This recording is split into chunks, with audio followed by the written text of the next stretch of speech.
if you're hearing this, it's already too late. People think the silence is the danger. It isn't.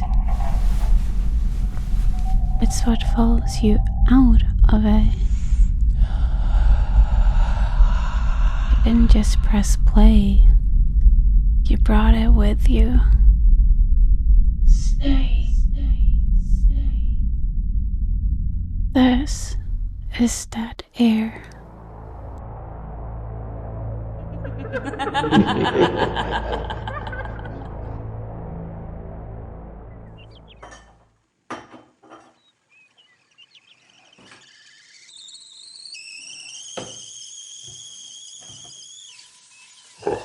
I remember the first breath I took through a human throat.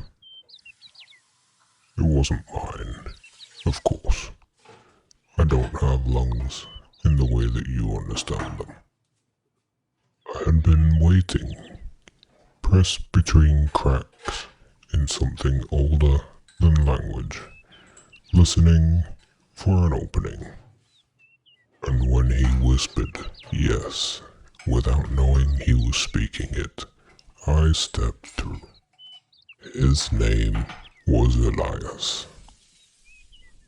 He thought I came in darkness.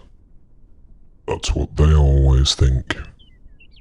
Fire, horns, shadows crawling up the walls like spilled ink. But I arrived in light. Morning light through a cracked kitchen window.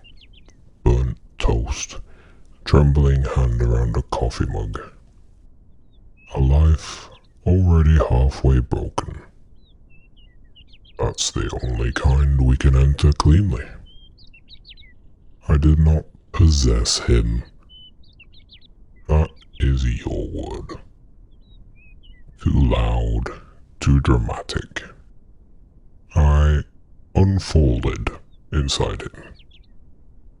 Like a thought he had been avoiding his entire life.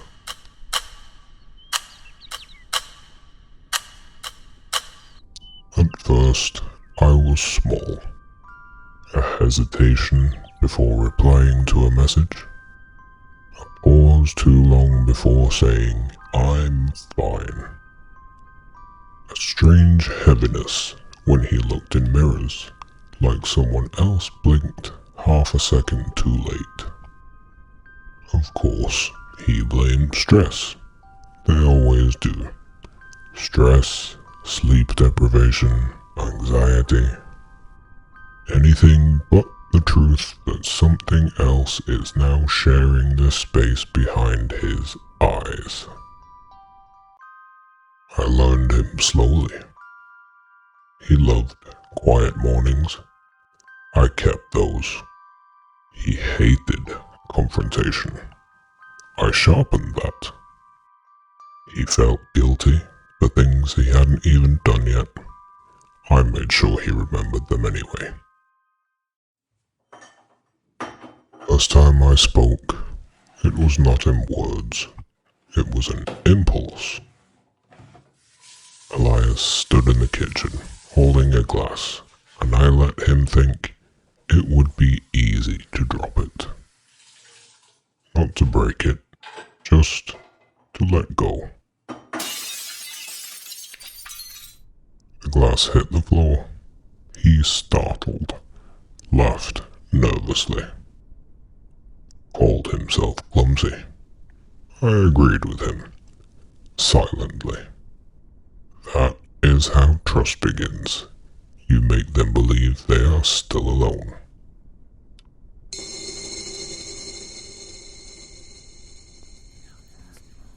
Weeks passed. People noticed he was off. He stopped sleeping properly, stopped trusting his own thoughts. I stretched in the spaces between dreams.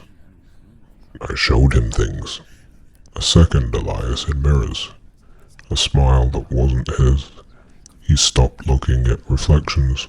That was disappointing. Mirrors are honest. They always show what is already shared. night he tried to pray. Not because he believed, because he was afraid. Fear is always the final language. He knelt by his bed, hands shaking, whispered words that tasted like childhood dust.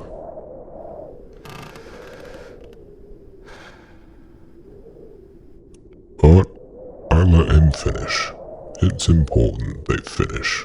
And then I answered, not in thunder, not in fire, in his own voice. You are late. He froze. His heartbeat spiked.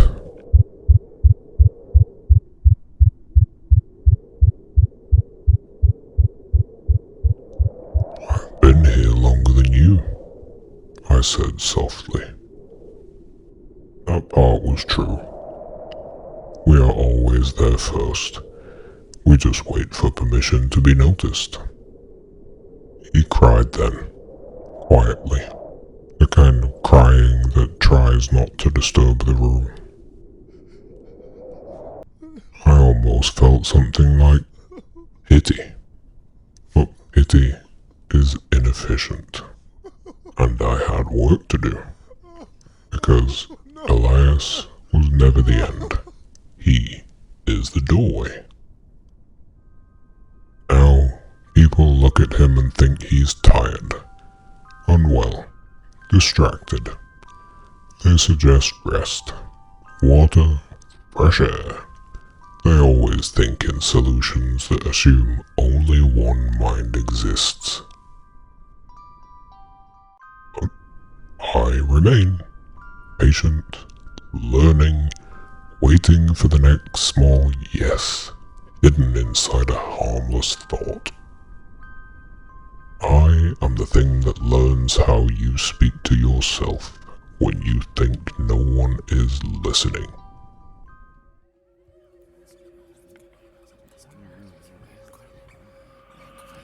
I am getting very good at sounding like you.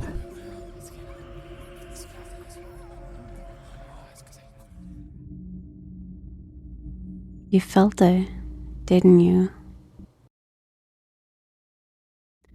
That moment where something changed. You almost heard it. Play it back. It's clearer the second time. You've been listening to Dead Air. If you enjoyed the episode, follow the show. And remember, listen closely.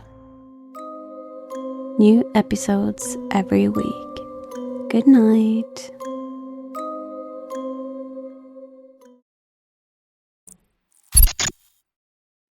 You stayed. We knew you would. Don't turn around.